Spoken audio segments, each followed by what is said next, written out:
Buenas noches. Existen ciclos y ritmos relacionados a diferentes escalas para el individuo, el planeta y el universo, como la niñez, la adolescencia y la madurez, el día y la noche, las fases de la luna, las estaciones y las eras del zodíaco. Estos ciclos sincronizan los cambios entre actividad y reposo para que pueda recuperarse la energía en todos los niveles y se produzcan los movimientos que permiten la evolución. En uno de esos cambios de ciclo ocurrido hace aproximadamente 12.900 años, al finalizar la época glacial ocurrió el diluvio universal, cuando desapareció toda la civilización existente, la que hoy llamamos la Atlántida. En este programa veremos teorías que sitúan la isla nunca encontrada en diferentes sitios del planeta y continuaremos profundizando en las 7 leyes universales para comprender este proceso evolutivo que vive el individuo y la civilización. Acompáñenos. El universo y el planeta tienen ciclos que afectan e influyen los procesos individuales y grupales. La Tierra gira alrededor del Sol en 365,25 días.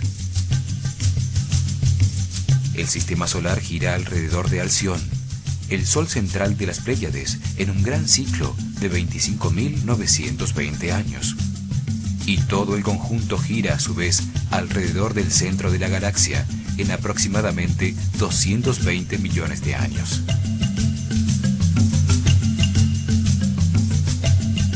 Son ciclos del universo, regulados por la ley de la armonía, para sincronizar los períodos de actividad y reposo, de día y de noche, de siembra y cosecha, de estaciones difíciles a las que le sigue la primavera y el verano.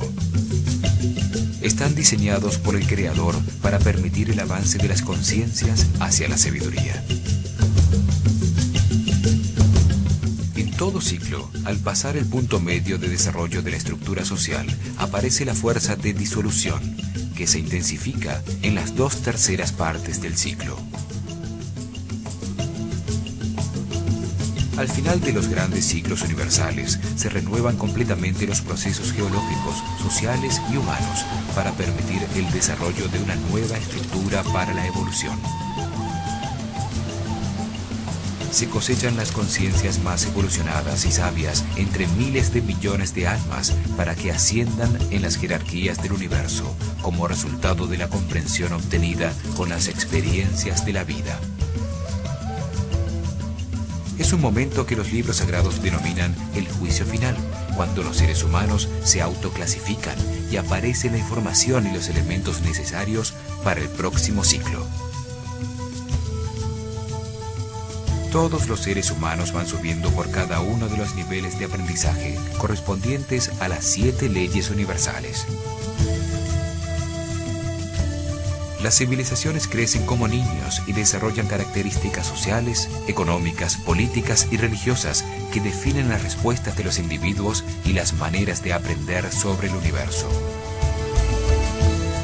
Sin embargo, llega un momento en que la estructura desarrollada se vuelve rígida.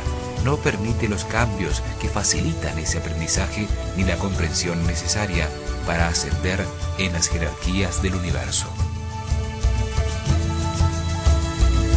Por eso, existen los grandes ciclos que renuevan la Tierra, permitiendo un nuevo desarrollo social por otro período igual. Lo importante no es la civilización o su estructura, sino la conciencia individual en su eterno desarrollo, en el que adquiere sabiduría para ascender en las jerarquías del universo hacia Dios. Se puede decir que la civilización es el cuerpo que contiene la personalidad temporal de toda la humanidad, en su proceso de comprensión del universo y evolución espiritual. Estos grandes ciclos producen eventos magnéticos a escala de toda la humanidad que sacuden al planeta y generan cambios como el diluvio que produjo la desaparición de la civilización atlante para dar paso al nuevo ciclo de la actual civilización que llamaremos Aria.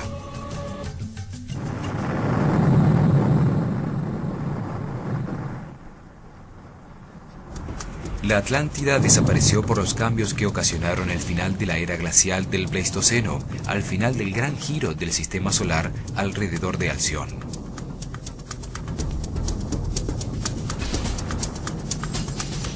Ese gran ciclo fue dividido por los sumerios en 12 eras de 2160 años cada una, para registrar los momentos críticos del avance del sistema solar en su paso a través de esas 12 divisiones que conforman el zodíaco o círculo de animales. En estos momentos, el sistema solar se encuentra al final de la era de Piscis, a punto de entrar en la nueva era de Acuario, casi en la mitad del recorrido del nuevo tiempo, contado a partir del diluvio universal y la desaparición de los atlantes. La civilización aria actual está saliendo de 12.960 años de oscuridad. Se encuentra en el amanecer de la galaxia, en un momento de transformación que comienza a producir una nueva era de armonía y paz, que tendrá los próximos 12.960 años de florecimiento. Un ciclo como el día y la noche, en una escala mayor, que produce las transformaciones necesarias para permitir la evolución del hombre y la humanidad como un todo. La humanidad atlante también vivió ese gran ciclo de 25.920 años. La primera mitad de ese ciclo fue en la noche de la galaxia, la segunda mitad floreciendo cerca de la luz. En cada gran ciclo, la civilización tiene 3 períodos. Inicialmente, la mayoría de los sobrevivientes del cataclismo con el que terminó el ciclo anterior están perdidos en la oscuridad. Son como un agujero negro absorbente. Solo existe el lamento por lo perdido. Emanan solo luz negra de sí mismos. Pero con el tiempo se sobreponen y gestan una civilización primitiva. En una segunda etapa, maestros con conocimientos, sabiduría y niveles superiores de conciencia que sobrevivieron al cataclismo, o guías que pertenecen a las jerarquías superiores del universo, que permiten el establecimiento de las estructuras básicas de la sociedad. Así aparecen civilizaciones guiadas por seres superiores como Tot el Atlante, quien desarrolló las ciencias y la escritura de los egipcios, o Anu y Enki, que guiaron a los sumerios. Los individuos más avanzados de la civilización actual recibieron el conocimiento del ciclo anterior Atlante, convirtiéndolo en la base de la nueva estructura. Durante los últimos 12.948 años, han desarrollado una cultura propia y están en el proceso de transformación que los conducirá al apogeo de la actual civilización, cuando la sociedad y la mayoría de sus individuos conecten los centros de amor en la conciencia. En ese momento, los individuos evolucionados, soles radiantes que emiten la luz dorada que no produce sombras, al vivir con la sabiduría contenida en las 7 leyes universales, guían a la civilización en su camino hacia el momento final de toma de conciencia y conclusión del ciclo. Esto mismo sucedió con los atlantes en su paso por el mismo punto. En toda civilización hay individuos en distintos niveles de evolución en su avance por la pirámide de las 7 leyes universales. Los procesos evolutivos son individuales.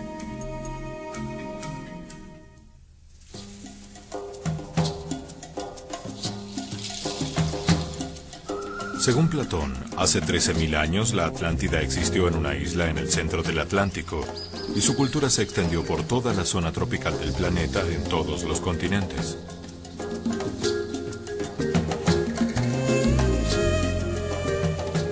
Es absurdo pensar que una civilización que se desarrolló por 25.920 años y que llegó a tener avanzadas tecnologías que incluían la antigravedad y el transporte aéreo, estaba circunscripta a una isla.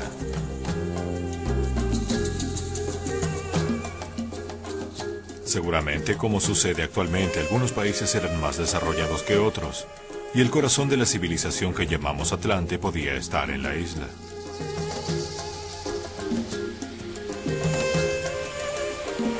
Con el cataclismo conocido como el diluvio universal, la isla desapareció y en todos los sitios de la Tierra se registraron inundaciones, terremotos y destrucción.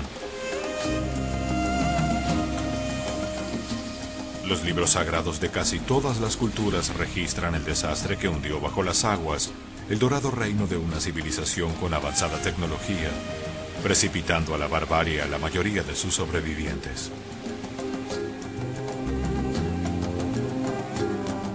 Las Islas Doradas hindúes, la Península Dorada griega, el Dorado americano, la Casa de Apsu de las tradiciones babilonias, la fortaleza subterránea de los persas,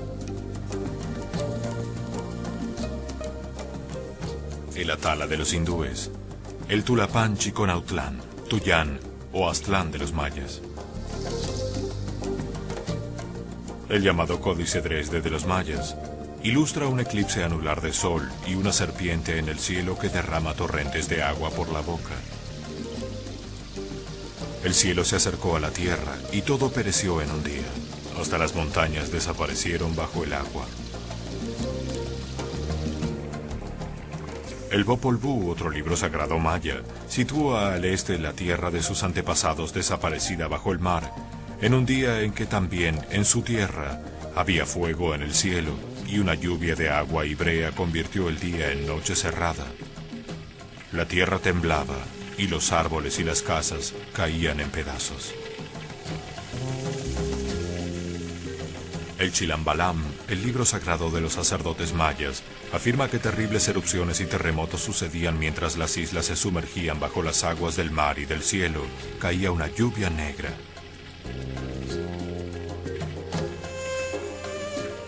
El Códice Troano dice que Huracán trajo el fin del mundo a la isla de sus antepasados, que se hundió bajo las aguas durante la noche, hace 11.600 años, en el año 6 Can, 11 Muluk, en el mes de Sac.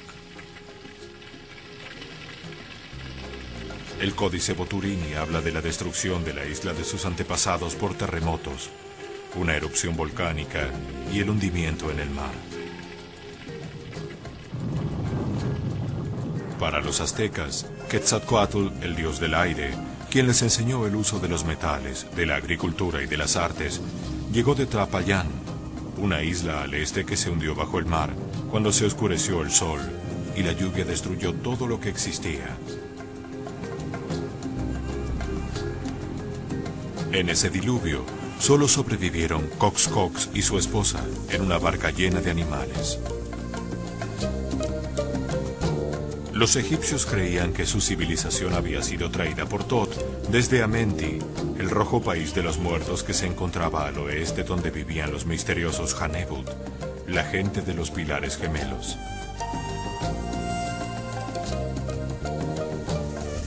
El papiro Ipuwer describe un cataclismo cósmico, donde se hundió bajo las aguas el continente de sus antepasados y toda la tierra de Egipto que resurgió de las aguas en el Seb Tepi, o Tiempo Nuevo.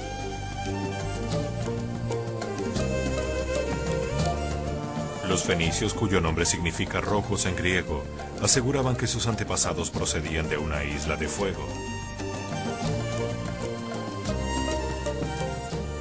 Los celtas dicen que vinieron de una tierra que se hundió en el mar por un terrible cataclismo, la tierra de Glass.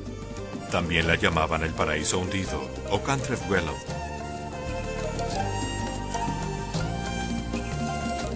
Los polinesios hablan de Hawaiki, una gran isla continente en el oeste que se hundió bajo el mar en medio de una guerra, de inundaciones y de tsunamis que también asolaron su pueblo.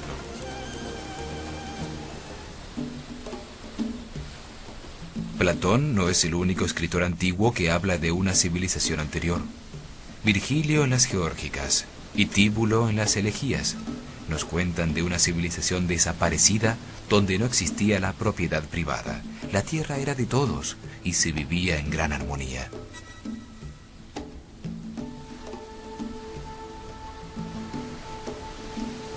El poeta romano Ovidio describe en la Metamorfosis el hundimiento bajo las aguas de toda la civilización atlante.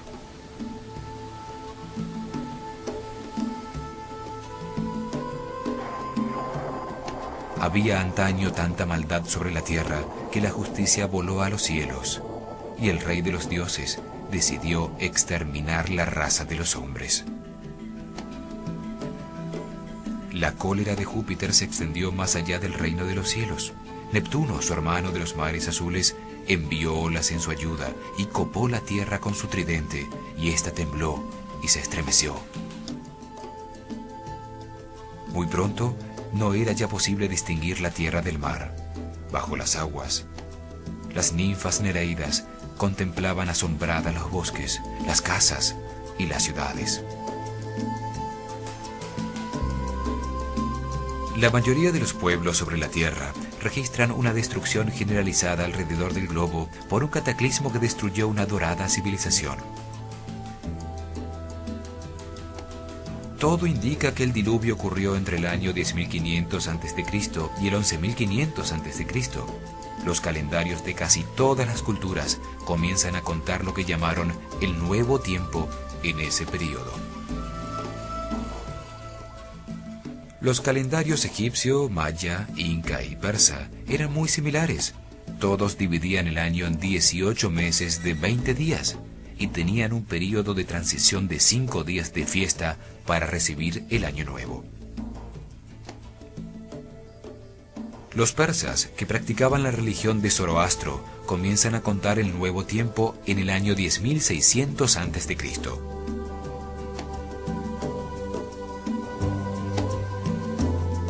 El zodíaco egipcio de Dendera comienza a contar el Nuevo Tiempo cuando la constelación de Leo se encuentra en el equinoccio de primavera, fecha que, de acuerdo a la precesión de los equinoccios, corresponde al 10.936 a.C. El calendario así 11.500. Los mayas cuentan en ciclos de 2.560 años. En el comienzo de los tiempos, en el 3113 a.C., habían transcurrido 3 ciclos, o sea, 7.680 años, lo que nos lleva al 10.793 a.C. Los científicos actuales confirman que el clima sobre la Tierra cambió súbitamente hace unos 12.000 años, terminando la era glacial, con la aparición de una corriente cálida hacia el año 10.500 a.C. y una inusitada actividad del Sol. Estudios sobre la geomorfología de las costas encontraron que aproximadamente en el año 10.500 a.C., el nivel del mar en todo el mundo subió entre 100 y 150 metros hasta su nivel actual, debido al derretimiento de los glaciares que cubrían gran parte de los continentes. En solo 100 años, la temperatura promedio del planeta subió 20 grados, finalizando la edad de hielo del Pleistoceno.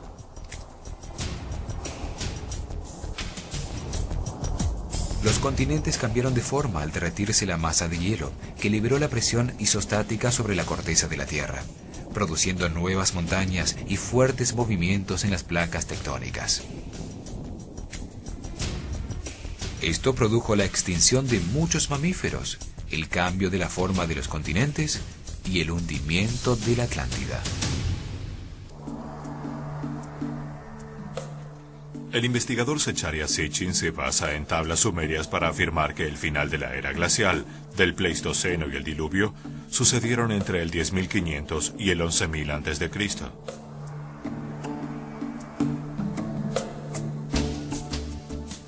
Las tablas de barro con escritura cuneiforme sumeria cuentan que existe otro planeta llamado por ellos Nibiru, o el planeta que se cruza con la Tierra, que tiene una órbita alrededor del Sol de 3.600 años, o un zar, y fue el que causó el cataclismo.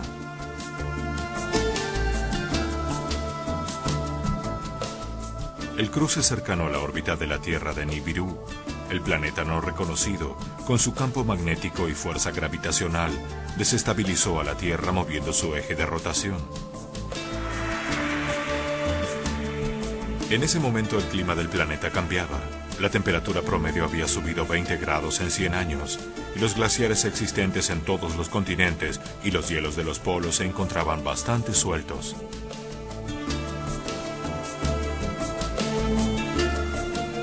moverse el globo, el bloque continental de hielo suelto cae al mar, provocando una ola gigantesca.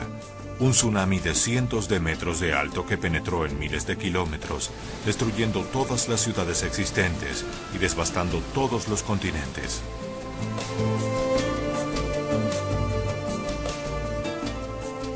El movimiento de las capas tectónicas provocó un terremoto global, la explosión de todos los volcanes, enormes evaporaciones de agua y tormentas.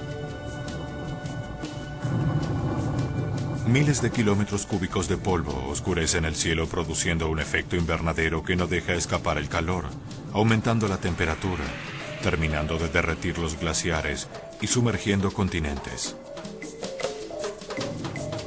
Así se hunde la Atlántida.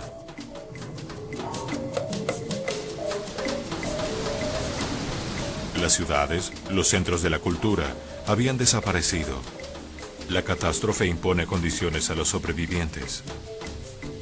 El recuerdo de una civilización poderosa solo puede transmitirse oralmente, lo que la convierte en un mito.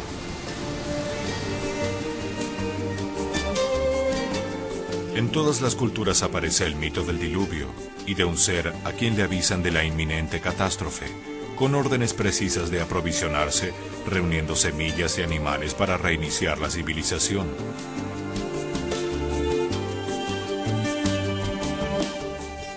Las tablas sumerias de Gilgamesh, un rey de la ciudad de Uruk, cuentan que un guía superior llamado Enki avisó de la catástrofe en un sueño a Ziusudra, el Noé sumerio, dándole instrucciones precisas de cómo construir un barco cubierto por todos lados, un sumergible. El relato bíblico del arca cuenta que Noé soñó que una catástrofe destruiría a la humanidad y que debía construir un arca para refugiarse con su familia y varios animales.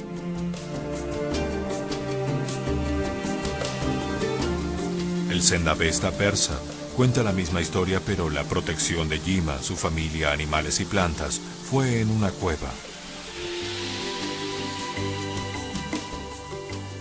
El Mahabharata hindú cuenta cómo Brahma se le aparece a Manu para prevenirlo del desastre y ordenarle la construcción de una nave donde debía proteger a los 7 rishis o sabios y todas las semillas.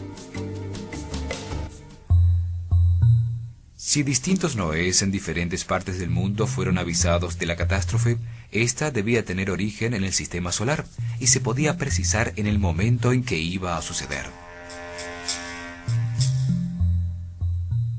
Al destruirse la civilización, la humanidad sobreviviente sufrió un retroceso y quedó en estado de barbarie. Todos los pueblos describen seres extraordinarios, con grandes conocimientos, llegados de una isla desaparecida, que organizaron su estructura social y trajeron tecnología.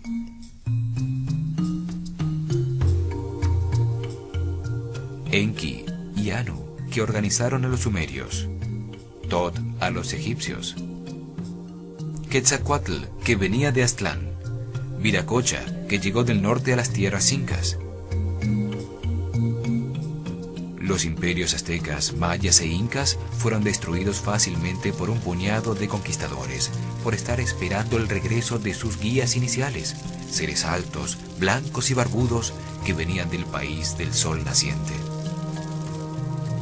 Se puede afirmar que la civilización que llamamos la Atlántida desapareció con un cataclismo mundial en el cambio ocurrido entre la era de Virgo a Leo, aproximadamente en el año 10.936 a.C.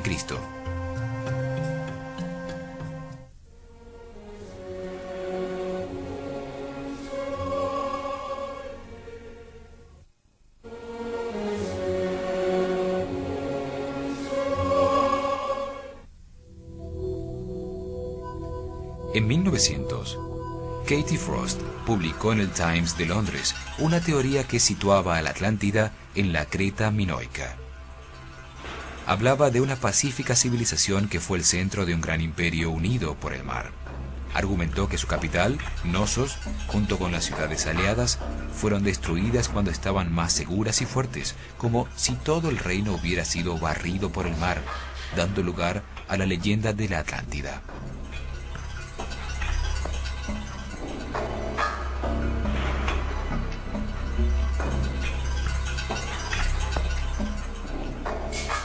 La teoría fue retomada por los arqueólogos griegos Angelos Galanopoulos y Spiridon Marinatos, quienes sitúan la destrucción en el año 1470 a.C., cuando explotó el volcán de Tera, que destruyó la isla de Santorini.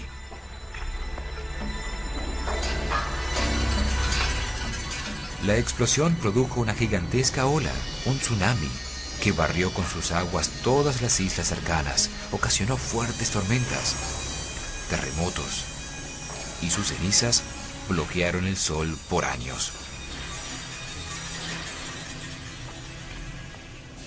Creta, hoy parte de Grecia, tuvo una civilización muy avanzada, lenguaje propio, navegación comercial, compleja arquitectura, rituales y juegos.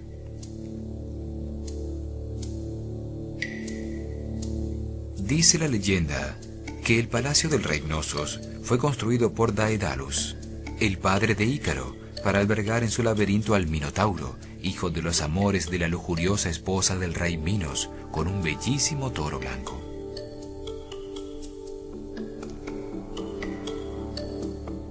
Eran totalmente pacíficos, nunca se encontraron armas en sus ruinas, lo cual era inusual en esos tiempos.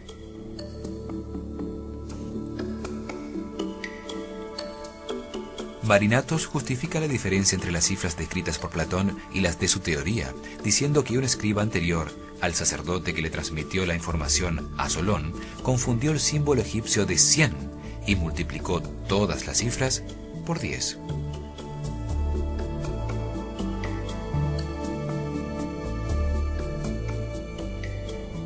Esto indicaría que Platón fue un ignorante, que desconocía información de una isla tan cercana con una historia tan próxima a su propio tiempo como para aceptar una equivocación semejante. Sin embargo, la equivocación va más allá de las cifras, pues Creta no está localizada después de los pilares de Hércules, al este del Mediterráneo, ni tenía canales de irrigación, ni elefantes, ni clima tropical, ni su vegetación tenía cocos y piñas, tal como dice Platón en sus descripciones sobre la Atlántida. La destrucción de Creta sucedió apenas 900 años antes de Solón, no 9000 como dice Platón que sucedió en la Atlántida. No dejaron construcciones megalíticas ni la isla se hundió bajo el mar. La única coincidencia es que en su destrucción hubo volcanes activos, terremotos y tsunamis. Enunciada por Charles Hapgood con el apoyo de Einstein, otra teoría sitúa a la Atlántida sepultada bajo el hielo de la Antártida, argumentando que el Polo Sur estuvo antes en la zona tropical del planeta. Hapgood afirma que el Océano Atlántico estaba formado por todas las aguas de los mares del mundo, y que en su centro se encontraba la Antártida. La teoría se desarrolló cuando se encontraron miles de mamuts congelados en Siberia, con hierbas en sus estómagos y sus colmillos en perfecto estado, lo que indicaría que debieron morir súbitamente ahogados. Pruebas de carbono sitúan el suceso en el 10.700 a.C. Hapgood afirma que la corteza terrestre que flota sobre un semilíquido de magma se desplazó sobre el núcleo sólido del planeta, girando suelta como la piel de una mandarina, debido a la acumulación paulatina de hielos en los polos. La teoría afirma que llega un momento en que el gran peso del hielo acumulado desbalancea el planeta y hace girar toda la corteza, cambiando de lugar el trópico con los polos. Esto hizo que la Antártida, una isla que se encontraba en el trópico, se desplazara hacia el actual Polo Sur, congelándose bruscamente su clima, mientras Norteamérica, que había estado en el polo, se descongelaba. Sin embargo, los estudios geológicos demuestran que las capas de hielo se extendieron al máximo durante la era glacial y luego se replegaron por el calentamiento, pero no se formaron nuevas capas en otros sitios.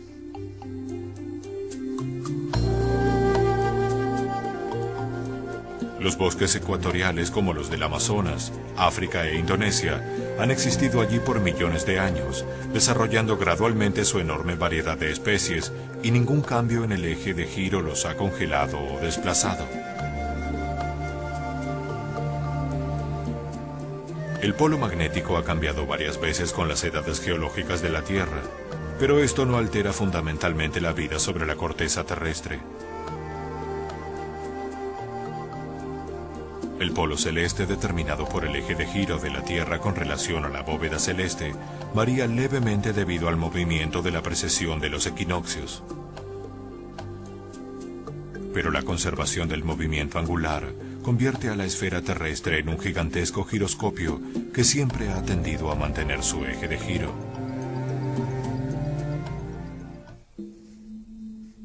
Esta teoría tampoco coincide con los hechos narrados por Platón, entre los que afirma que el continente se hundió totalmente en el mar, algo que nunca sucedió con la Antártida.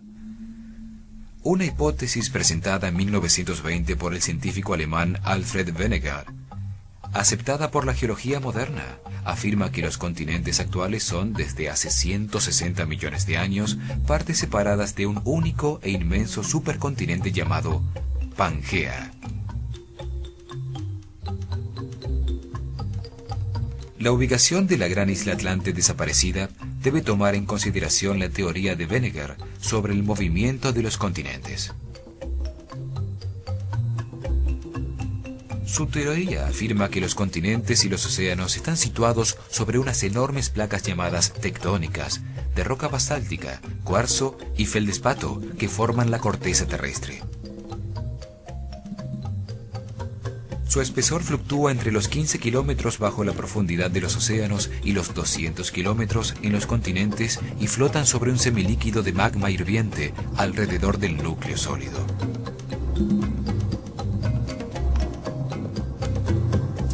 La Tierra está formada por 13 placas tectónicas, 7 grandes, 4 medianas y 2 pequeñas, que tienen movimientos relativos entre sí y que se fueron separando hasta llegar a las posiciones actuales de los continentes. Sus bordes registran permanentes choques y movimientos, unos de separación, otros de acercamiento y otros de transformación entre las placas adyacentes.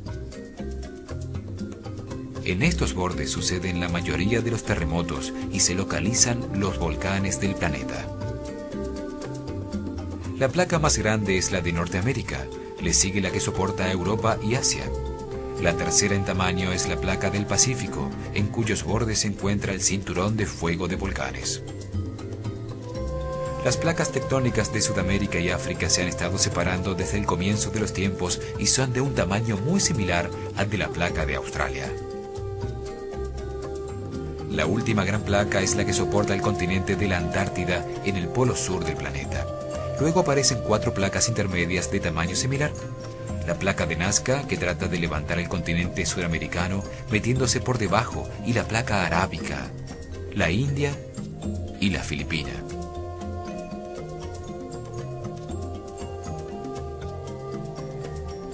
También existen las pequeñas placas, como la de Juan de la Fuca frente a California, o la placa de los Cocos frente a Centroamérica en el Pacífico. Y la última de las pequeñas placas es la placa del Caribe, donde ha habido bastante movimiento en los últimos miles de años. Si se toma en consideración la teoría de Wegener sobre el movimiento de los continentes, veremos que existe solo un sitio posible para localizar a la Atlántida. En el Océano Atlántico existen 3 puntos donde confluyen las placas. El primer punto está en la confluencia entre la placa del Caribe, la placa de Sudamérica y la placa de Norteamérica. El segundo es en la confluencia entre la placa de Norteamérica con la de Sudamérica y con la de África, en el sitio llamado la elevación de la mitad del Atlántico. El tercero es en el sitio de contacto entre la placa de Norteamérica con la africana y con la euroasiática. En este triángulo debe localizarse la isla desaparecida. Debido a los movimientos tectónicos ocasionados por el cataclismo, se modificaron todos sus bordes. Los hemisferios occidental y oriental se mueven sobre sus placas tectónicas, reparándose en la mitad del Atlántico en una enorme fractura llamada la Grieta del Atlántico Medio. Se sabe que allí había hace 12.500 años volcanes activos en un sitio llamado el Monte de Venus.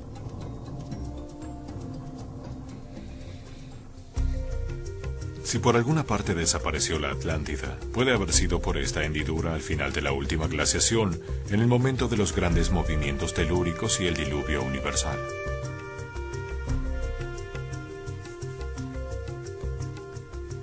En este mapa vemos la grieta del Atlántico Medio y los colores corresponden al tiempo de formación de la Tierra en el fondo del océano.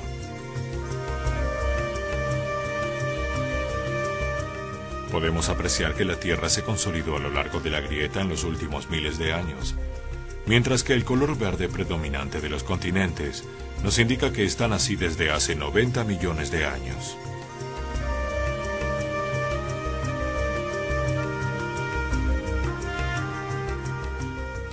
Podemos suponer que si la Atlántida existió, debió estar localizada sobre la zona roja de la hendidura, donde los cambios son más recientes. Por lo tanto, la distancia recorrida por los continentes desde que era uno solo, una Pangea, hasta su ubicación actual, debe tener el espacio necesario para albergar una isla como la descrita por Platón.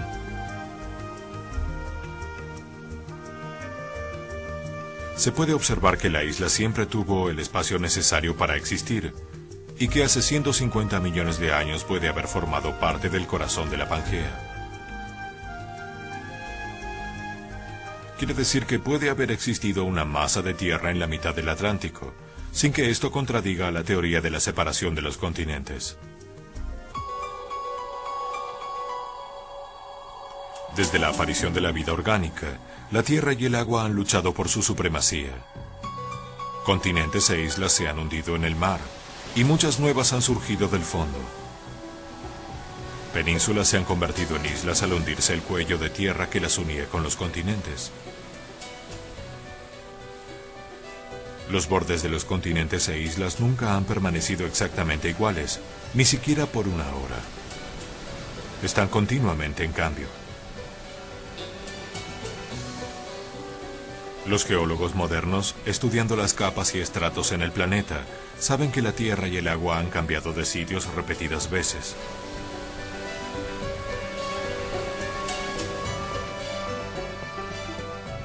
Una de estas veces, en la mitad del Atlántico se hundió para siempre la madre de la actual civilización. Fue uno de los procesos cíclicos regidos por las leyes de correspondencia, evolución y armonía que determinan la evolución de todo el universo.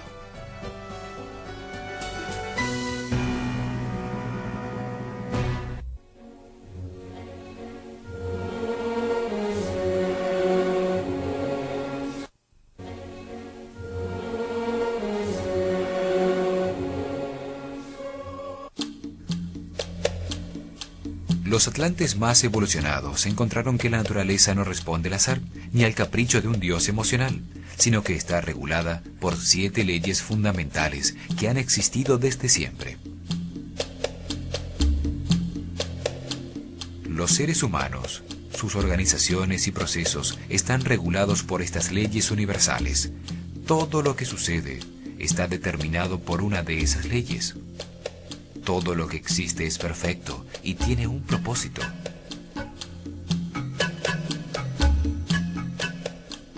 Los eventos que no entendemos, como las enfermedades incurables, la violencia y el deterioro de la sociedad, no existen por casualidad, sino que están regulados por esas leyes.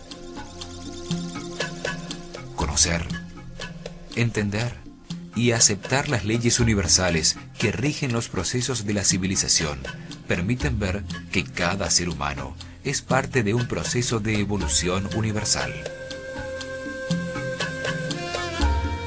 Un eslabón en la cadena que va desde lo más grande hasta lo más pequeño, de lo más sutil a lo más denso, y que da sentido al pasado, explica el presente y permite encontrar una nueva dirección al porvenir.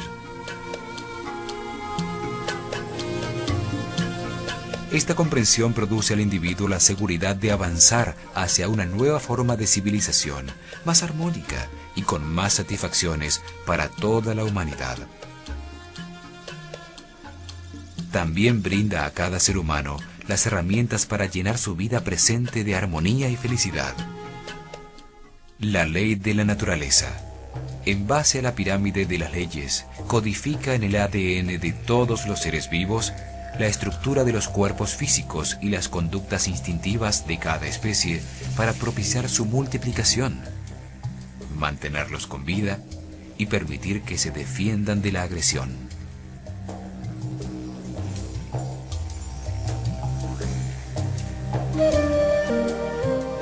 La segunda ley de la pirámide es la ley de la armonía. Regula el equilibrio, los ciclos y ritmos que permiten que diferentes tipos de vida se desarrollen simultáneamente. Se encuentra codificada automáticamente en el instinto de los mamíferos, en donde se generan las emociones y sentimientos de agrado o desagrado.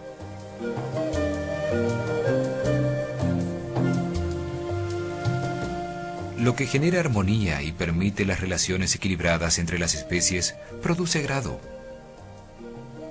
Lo que impide la existencia simultánea de distintos tipos de vida produce desagrado. Lo que agrada se repite, lo que desagrada se evita. Las especies predadoras, por ejemplo, solo matan cuando lo necesitan para subsistir. No acaban con otra especie por placer. Una vez satisfecha su necesidad, coexisten pacíficamente con sus víctimas posibles.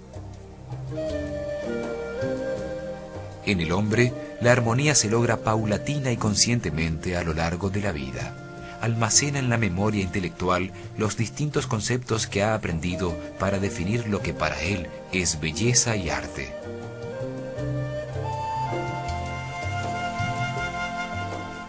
La armonía también se codifica en la memoria psicológica como resultado de los distintos eventos que produjeron sentimientos de gusto o de rechazo, de placer o de trauma.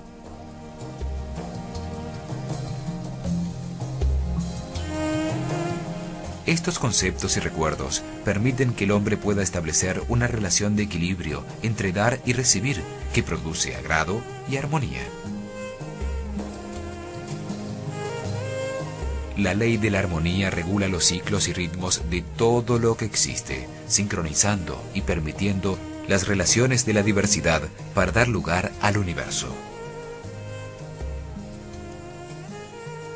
Utiliza el tiempo para delimitar los distintos procesos, sincronizando sus interacciones y permitiendo que todos puedan suceder simultáneamente. Determina las secuencias de movimiento para que todos los seres vivos se desarrollen y establece las relaciones entre todas las secuencias producidas por la diversidad. Proporciona la organización y la distribución para que todo lo que existe ocupe el lugar que le corresponde. Se manifiesta en la diversidad que se mantiene y convive sin destruirse.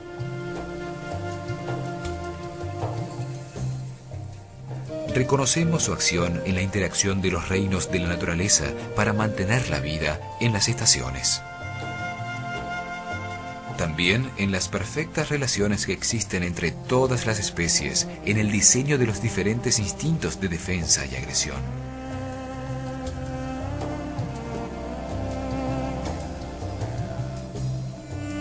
Se manifiesta en la unión y la tolerancia entre los seres de la misma especie y de éstas entre sí. La armonía está presente en todo aquello que gusta y produce satisfacción, pues así se reconoce el equilibrio que requiere la naturaleza para mantener un proceso en el que intervienen distintas fuerzas o energías. Así se manifiesta en las relaciones humanas, a través de los acuerdos que se hacen para equilibrar las relaciones entre los individuos.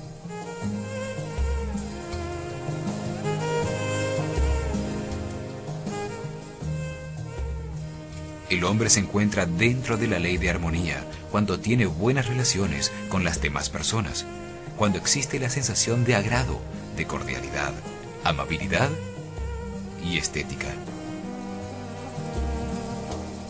Se reconoce que el hombre ha salido de la ley de armonía cuando aparece la insatisfacción que genera sufrimiento, angustia, conflictos sentimentales y emocionales.